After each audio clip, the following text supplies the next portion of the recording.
News, सच जरूरी है। नमस्कार दर्शकों, यह है MNS न्यूज नेटवर्क और आप देख रहे हैं MNS न्यूज टीवी। मैं हूं आपके साथ शुभांगी। तो आइए देखते हैं आज की कुछ खास खबरें। आरक्षण के मुद्दे पर नाना पटोले का बड़ा बयान, बीजेपी पर झूठे वादे का लगाया आरोप।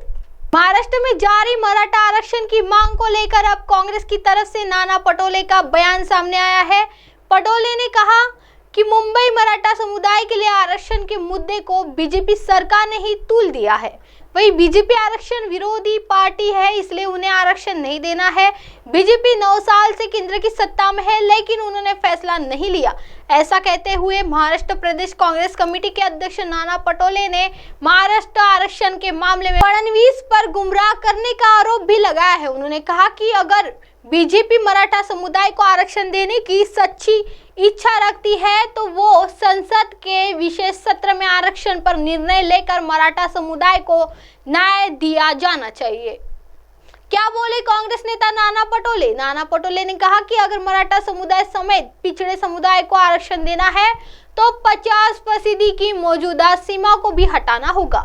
इस सीमा को हटाने का अधिकार केंद्र सरकार के पास है। केंद्र सरकार को यह सीमा हटा देनी चाहिए, लेकिन केंद्र की बीजेपी सरकार इस संबंध में कोई निर्णय नहीं ले रही। मराठा और धनगर समुदाय से झूठे वादे कर बीजेपी सत्ता में आई है और इसके बाद उन्होंने इस समुदाय को आरक्षण नहीं दिया। मराठा आरक्षण कानून विधानसभा में तो जल्दबाजी में पास हो गया, लेकिन सुप्रीम कोर्ट में भी नहीं टिक सका। नाना पटोले ने कहा, फडणवीस ने कहा था कि मराठा समुदाय को आरक्षण सिर्फ मैं ही दे सकता हूँ, लेकिन सत्ता में आने के 1.5 साल बाद भी मराठा समुदाय को आरक्षण नहीं दिया गया है। आगे उन्होंने कहा, राज्य की त्रिपक्षीय सरकार ने फिर बैठक की और मराठा आरक्षण पर अपना पक्ष रखने की कोशिश की। सरकार ने 1 माह का समय मांगा है और यह समय भी बर्बाद कर देगी। आइए बढ़ते अगली खबर की ओर।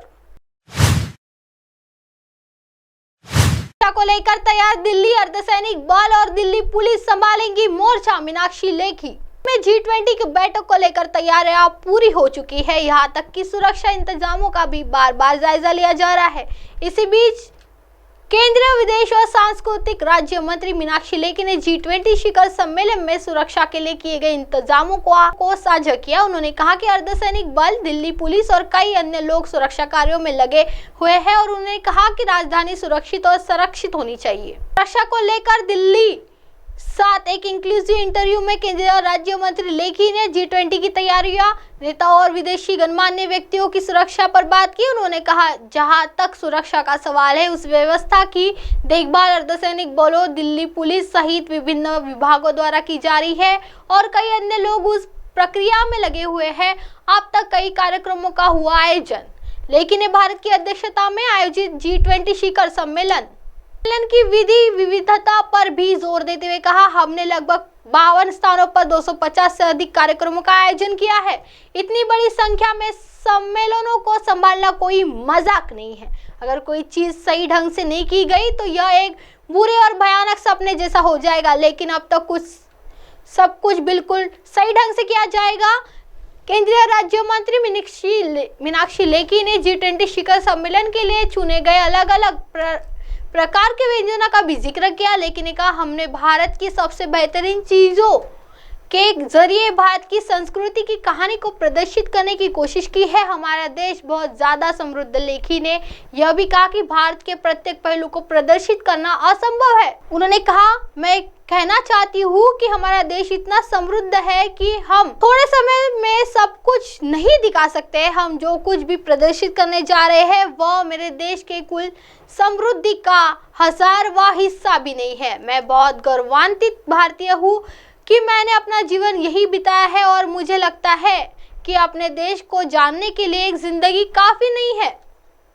9-10 सितंबर को होगा आयोजन। गौरतलब है कि शिखर सम्मेलन 9 और 10 सितंबर को 2 दिनों तक आयोजित किया जाएगा। इस 2 दिवसीय शिखर सम्मेलन में 20 सदस्य समेत 40 देशों के नेता और प्रतिनिधि शामिल होंगे। G20 शिखर सम्मेलन का आयोजन प्रगति मैदान के भारत मंडप कन्वेंशन सेंटर में होगा। सुरक्षा कर्मी सम्मेलन से पहले शनिवार को दिल्ली ट्रैफिक पुलिस ने तैयारियों के तहत फुल ड्रेस रिहर्सल भी की। इसने कुछ महीने पहले ही G20 शिखर सम्मेलन के लिए अपनी तैयारियां शुरू कर दी थी। इस शिखर सम्मेलन से पहले और इस दौरान तैनात किए जाने वाले कर्मियों को अलग से ट्रेनिंग दी गई है ताकि सुरक्षा में किसी तरह की चूकी ना हो। ट्रेनिंग में कर्मियों को केमिकल और जैविक हथियारों का उपयोग करना और संभावित खतरों से निपटने के लिए तैयार किया गया है। आइए बढ़ते हैं अगली खबर की ओर। उदयनिधि के बहाने डिप्टी सीएम ने विपक्ष को घेरा। उप मुख्यमंत्री केशव प्रसाद मौर्य ने तमिलनाडु के मुख्यमंत्री M.K. स्टालिन के पुत्र उदयनिधि स्टालिन द्वारा हिंदू धर्म पर की गई टिप्पणी की निंदा की है।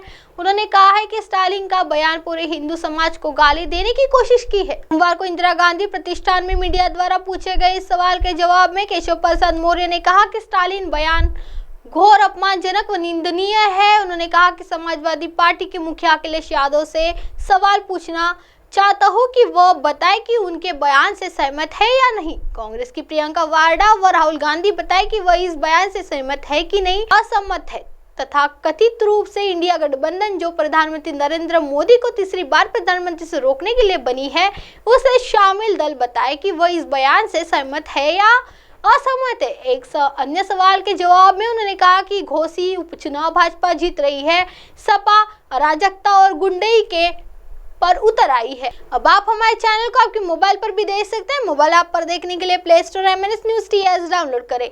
इंस्टा, लीक, ट्विटर, हाईकुक, फेसबुक और कई सोशल मीडिया के प्लेटफॉर्म पर हमारा चैनल उपलब्ध है। आप इसे यूट्यूब पर भी देख सकते हैं। आप हमारे चैनल को लाइव भी देख सकते हैं www.mnsnewst.com पर। फिलहाल वक्त हो चला है दर्शकों ब्रेक का। ब्रेक से लौटने के बाद देखिएगा देश और दुनिया की तमाम बड़ी खबरें। बने रहिए MNS News TV पर। नमस्कार।